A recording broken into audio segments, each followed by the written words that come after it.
Hola, queremos saludarte en este día y recordarte que en la Iglesia de Chico tenemos nuestros podcasts y hoy vamos a hablar acerca de un tema muy especial, la fe que emprende. No te lo pierdas.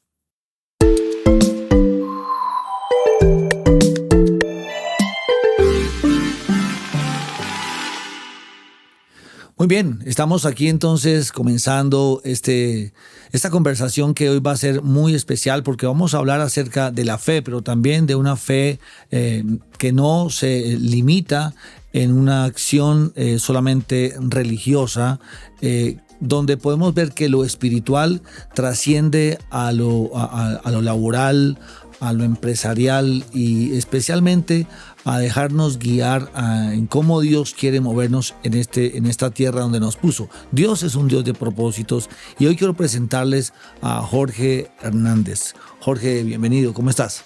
Pastor Ricardo, buenos días. Muy bien, gracias por la invitación. Gracias a ti por aceptar esta invitación. Sabemos que tienes agenda bien apretada. Este propósito era hace unos días.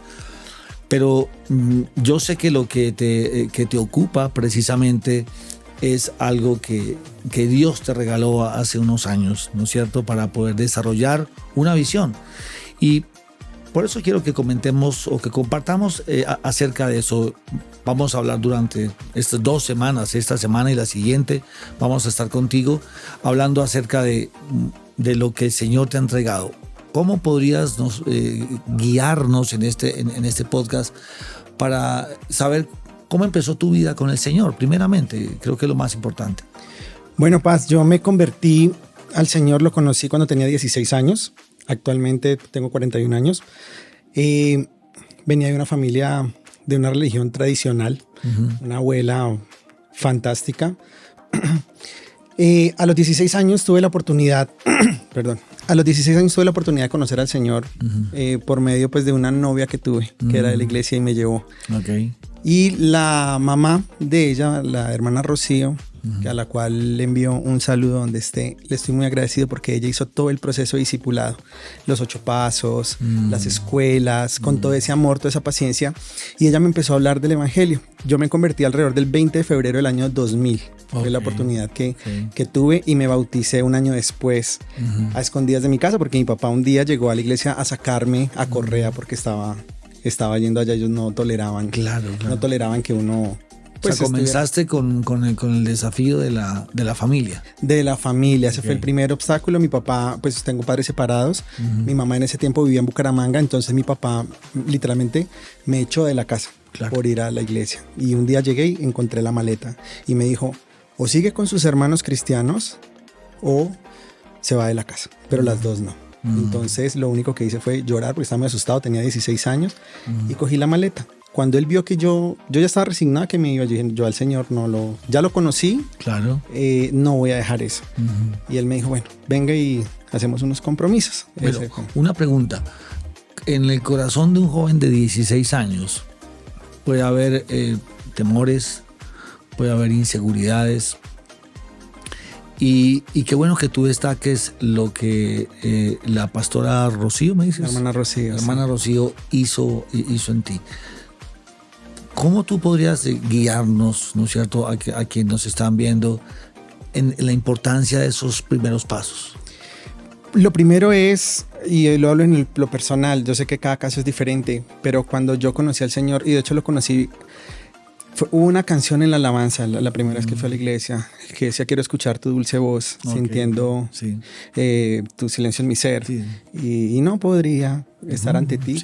Eso a mí me llegó tanto al corazón, de Marcos, me llegó tanto a mí al corazón, que yo inmediatamente dije, y decidí en ese momento, a pesar de que era un joven de 16 años, dije, esto de conocer al Señor es a larguísimo plazo, o sea, es él el punto final, no me importa si estoy bien, si estoy mal. Y esa fue como como que sentí ese, creo que hoy en día lo entiendo que era el Espíritu Santo que me redarguyó ese corazón y me dijo, esto no es de si estamos bien, si estamos mal, es el Señor.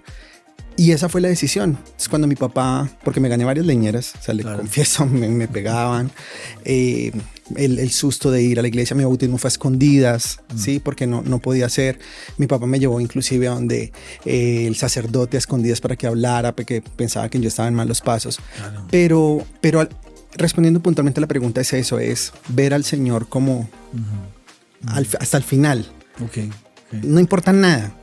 No importa, y yo decía, no me importa si me va bien o mal, conocí al Señor y me aferro a eso. Esa era mi esperanza. Entonces esos primeros pasos que te daba tu pastora eran pasos, digamos, de un acompañamiento, claro, en dos sentidos, ¿no? Claro, pastor, porque ella empezó con unas cartillitas. Entonces era, por ejemplo, conocer la iglesia, conocer los hermanos, conocer el ministerio, empezar a entender, pero desde como un niño pequeño, todo deshilachadito, y era como ir a la casa de ella, que yo iba allá y ella todos los días 1 hora, el discipulado, y yo era feliz. Y entonces me decía, oye, hoy vamos a ayunar mediodía. Entonces yo me iba al colegio, y mi papá desayunó y yo, no quiero. ¿Por qué no? Yo estoy bien, pero me moría el hambre porque no entendía que era un ayuno, y yo pensé que era aguantarme. Y yo decía, no, qué sufrimiento tan horrible. Pero era que venía la cultura de las penitencias que había que, exacto. Pero bueno, tremendo, ¿no? Pues, en la iglesia de Chico, eso es como una ruta de crecimiento, ¿no? Es similar. En la iglesia de Chico. Pero qué interesante cómo podemos valorar esos pasos, ¿no es cierto? Para poder ver, como tú dices, que al final tú querías era entender lo que Dios quería para ti. Sí, pastor, esos pasos, ¿por qué? Porque uno está como un niño pequeño absorbiendo todo lo que, digamos, ese líder le está a uno diciendo. Entonces, ¿qué sucede? Cuando pasan los años y las circunstancias pueden cambiar, uno va a la fuente y al final yo por eso le estoy muy agradecido a la hermana, porque ella sembró eso y entonces eso hace que tú no te muevas por las circunstancias. Dios siempre va a ser Dios y Él siempre va a estar, sea bueno o malo, y vas como a ese conocimiento, así como cuando uno sale de la universidad que tiene su profesión y uno siempre va a su profesión, a lo que él aprendió, es exactamente igual, es el mismo sentimiento. Súper. Ahora, demos un salto ahí en cuanto a lo que ya fue después. Tú eres un hombre de emprendimiento, ¿no es cierto? Recuérdanos el nombre de tu compañía. La compañía se llama Ignition Games. Ok. Entonces, eres un hombre que empieza a involucrarse en asuntos de negocios de este mundo, en el mejor sentido de la palabra, ¿no es cierto? Pero con un desafío también de tu formación espiritual. ¿Cómo es esa percepción de ser un empresario en lo que eres y seguir de la mano del Señor? Claro, era una época donde, digamos, el internet era todavía limitado. Estamos hablando del 2004, 2005, 2006 básicamente. No era común que hubiera internet. Los únicos juegos eran como las maquinitas que se veían en las tiendas. Parte, digamos, de la visión también se lo agradezco a una mujer que se llama Yerly Puentes. Ella en un servicio, estaba en el servicio y simplemente me vio y me dijo, Jorge, Dios te ha llamado, me dio una palabra, me dijo, Dios te ha llamado, te va a respaldar en lo que hagas. Ella no sabía nada en ese momento de lo que yo estaba, y en ese momento para mí estaba rondando el tema del tema de los videojuegos. ¿Por qué? Porque pues yo venía de la cultura del Family, el Creation, el Nintendo, el Super Nintendo, Mario Bros, Contra, digamos, como todos estos juegos retros y arcade. Entonces yo siempre me llamó mucho la atención. Yo decía, ¿cómo enfrentamos eso? O sea, yo tenía muy claro cuando llegué a la iglesia, y después en el proceso yo le decía a la hermana Rocío, hermana, yo siento que yo voy a ser columna financiera en una donde esté siempre. Y 2, dar herramientas tangibles para que las personas conozcan al Señor de una forma que pueda llegarles en diferentes medios, ¿sí? Entonces ahí se empieza a crear como una mezcla bastante extraña. Yo me considero muy afortunado por el proceso en la forma como la viví. Claro.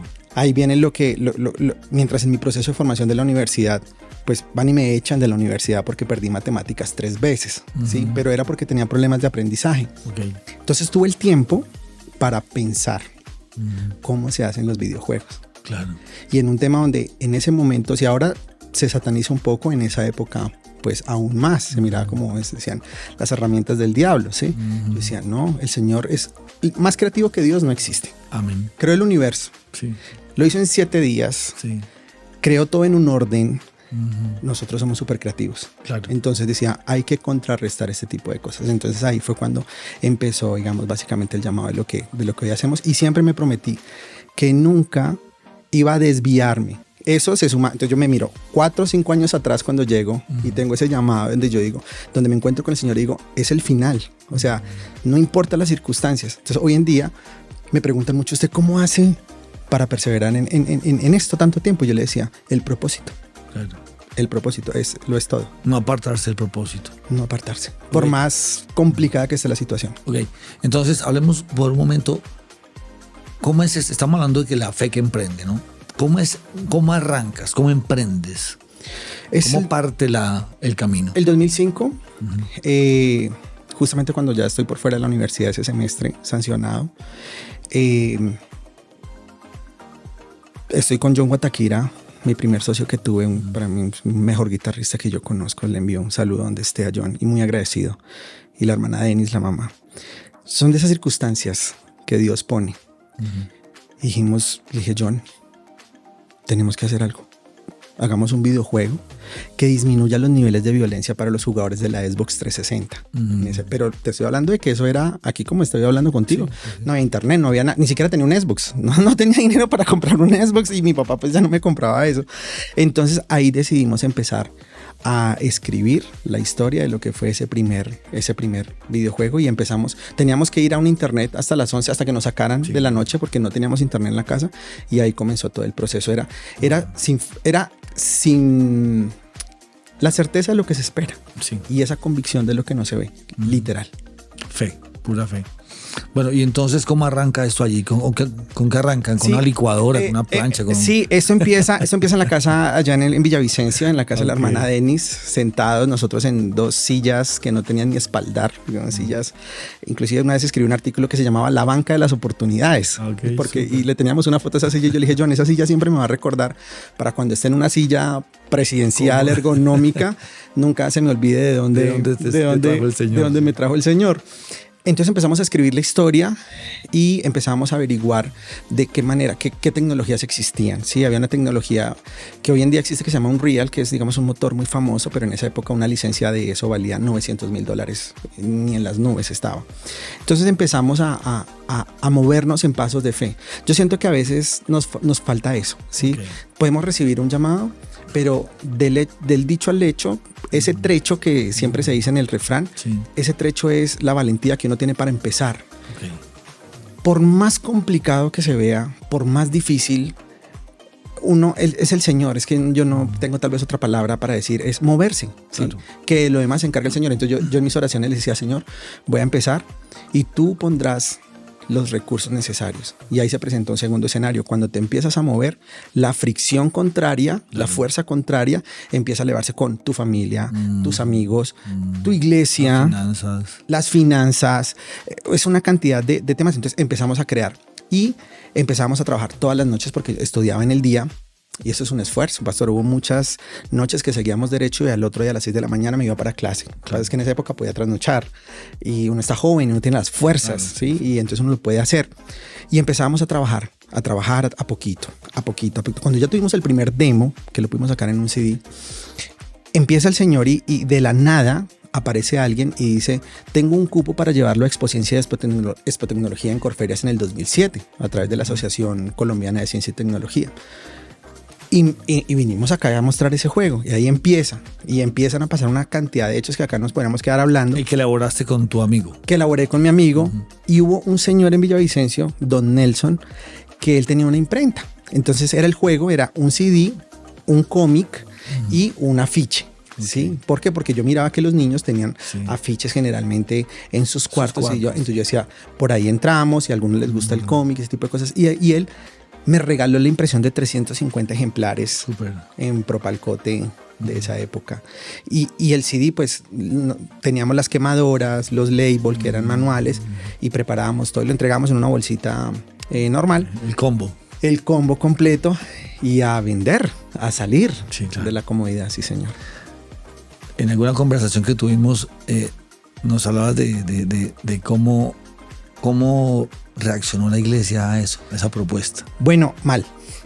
Sí, es que yo en las charlas que doy generalmente a veces digo, el principal enemigo del emprendimiento a veces es el esposo, la esposa, tu papá, tu mamá, tu mejor amigo, tu mejor amiga, porque si tú le dices al del lado, oye, yo quiero ser el presidente de una gran compañía, ¿usted qué va a saber? Yo cuando empecé mi vida ministerial, pastor, yo le decía a mi papá, cómprame una guitarra que yo siento que yo puedo tocarla.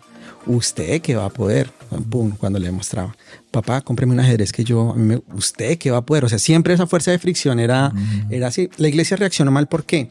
Porque a veces nos llenamos de prejuicios, oramos por las soluciones, pero cuando Dios nos las muestra, entonces si no me parece a mí, entonces actuamos como me parezca a mí, ¿no? Uno tiene que ir contra la palabra. Y sí recuerdo un suceso muy especial, no voy a decir el nombre del hermano que nos bajó los humos porque él interpretó mal el mensaje de lo que estábamos mostrando en el afiche. Y entonces eso, en lugar de nosotros detenernos, y también nos impulsaba mucho más. Y también acompañó, digamos, del pastor Isaías, que era el pastor que estábamos ahí, al cual también le mando un saludo al pastor por ese agradecimiento de apoyarnos. Entonces él dijo, no le prestes atención, lo que es la importancia también de tener un buen líder acompañándolo a uno. Entonces él iba creyendo. Mientras en la casa de mi papá, mi tía, busque un trabajo más bien. Eso no lo entiendo. Lo que no lo entendemos, tendemos a juzgarlo. Ese es como él. Ok, bueno.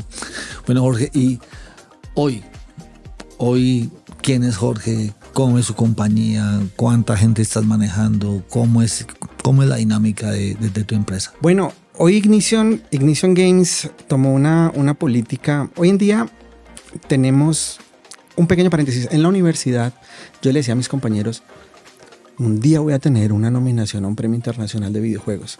Claro, no los juzgo, se me reían. Si miran a un chico que está perdiendo una cantidad de materias, que no se ve, que le está yendo mal, que lo echaron, que volvió, que ese tipo de cosas, pues se le van a reír, ¿sí? O sea, usted que inventa, ¿sí? O sea, y yo les decía, no importa. Hoy en día tengo la bendición de tener 2 nominaciones internacionales en los Indie Prize Awards de Los Ángeles y en Shenzhen, en China. Por ahí empezó el tema. 2 premios Crea Digital de Mintic, donde tuvimos la oportunidad de ganar. Tenemos una nominación en el Big Festival de Brasil, que es uno de los festivales más importantes de videojuegos en LATAM. Ganamos un LATAM Innovation de Huawei como mejor juego en la Huawei Store y fuimos finalistas en el duelo de creadores de Claro Gaming. Y adicional tenemos un Indigo Experience en el 2016 dado también por Mintic. Qué súper. Hoy en día Ignition tuvo el sueño de todo startupero, como yo lo digo, todo emprendedor generalmente es encontrar inversor y que te compren la compañía, y entonces ese es como el sueño, ¿cierto? Generalmente es lo que le apuntamos. Ignition hoy en día tuve la bendición de venderla a un grupo inversor. Adquirió un poco más de el 58% de la compañía. Sigo siendo el CEO hoy en día de la empresa por 10 años, pero tengo que salir, ¿sí? En algún momento. De hecho, ya no me esperé los 10 años. Ya empecé, sí, ahorita fundé una compañía nueva en Estados Unidos, en Delaware, que es la que estoy tratando de impulsar ahora. Pero pues con Ignition, ¿y por qué Ignition? ¿No? Eso es importante. Ignition es la fuerza necesaria para el despegue de cualquier proyecto. Es el proceso de la combustión cuando un cohete espacial sale. Sí. Exacto. Entonces, hoy en día somos 24 más o menos, sumando todos los proyectos que tengo la oportunidad de liderar.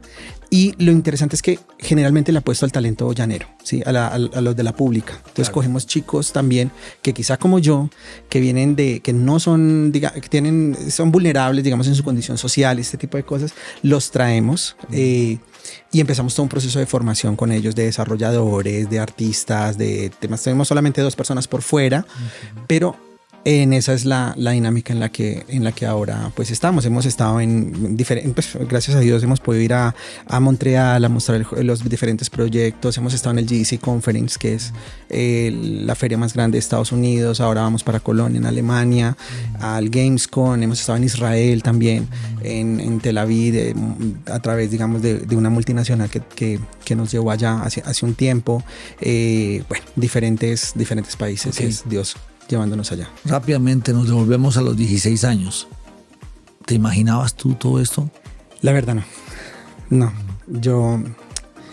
Eso me pone un poco emocional porque tuve una tía que siempre me apoyó, pastor. Súper. Sí. Y el secreto, yo creo, del éxito ha sido siempre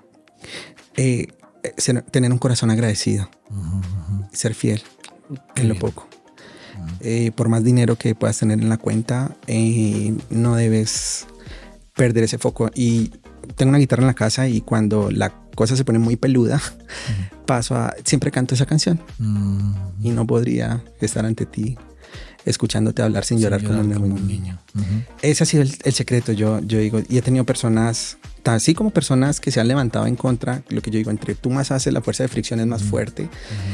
He tenido el pastor Isaías, la hermana Rocío, la hermana Denis, John Guataquira, no, si me pongo aquí a enumerarlos, gente que oraba por el proyecto. Había gente que hoy en día a veces cuando bajo a Villavicencio me dicen, hermano, yo oraba por usted, y yo le decía, hermana, gracias, de esas ancianas de la iglesia que no se ven, que van calladas, que son unas guerreras. Yo le decía, muchas gracias, y hoy en día seguimos batallando en eso. Las hermanas de las rodillas, decimos las nosotros. Hermanas de las rodillas, sí, señor. Pienso que eso es, nadie ve, pero están postradas clamando por ti. Ese trabajo. Entonces, hoy en día lo que procuramos hacer de inicio, no en lo personal como Jorge Hernández, es en la mayor posible devolver un poco lo que el Señor nos ha dado sin pensarlo. O sea, sin pensarlo. Yo cuando digo el Señor, cuando hemos podido ayudar a diferentes temas, hoy en día digo, si eso es prestarle al Señor, el Señor le devuelve. Y aún si el Señor no devolviera, no importa. ¿Sí? Hoy en día, claro, dirá, uy, claro, es fácil hablar, vendiste la compañía, tienes tantas personas, viajas por el mundo. Y aún así, si estuviera en Villavicencio, no tuviera lo que tenemos hoy, Dios sigue siendo Dios. Amén. Amén. Bueno, Jorge, muchas gracias. Muchas gracias. La verdad que han sido muy chévere estos minutos. Yo quisiera que cerráramos. Hay gente que te está viendo y seguramente jóvenes están viéndote. Dales un mensaje, una frase. ¿Qué les dirías a estos jóvenes que están hoy tratando de comenzar en algo? Bueno, el lema es claro. El éxito es el resultado de la acción. No importa si te mueves a derecha o izquierda, lo importante es que avances y que al final siempre tengas presente a Dios en todos los planes. No hay más, no te preocupes de dónde viene la plata, la circunstancia, que yo no sé hablar inglés, que yo no sé hablar esto, que yo no tengo la habilidad comunicativa. Dios pondrá los recursos cuando te mueves en esa dirección. Eso es fe. Amén. Amén. Bueno, muchas gracias a todos, les bendecimos, y a Jorge, a todo el equipo de la iglesia de Chicoy. Qué rico que eres parte de nuestra iglesia y tú sabes que esa es tu casa. Gracias. Y estaremos siempre también con nuestras oraciones por ti y por tu empresa. Gracias, pastor. Dios te bendiga. Amén. Dios les bendiga.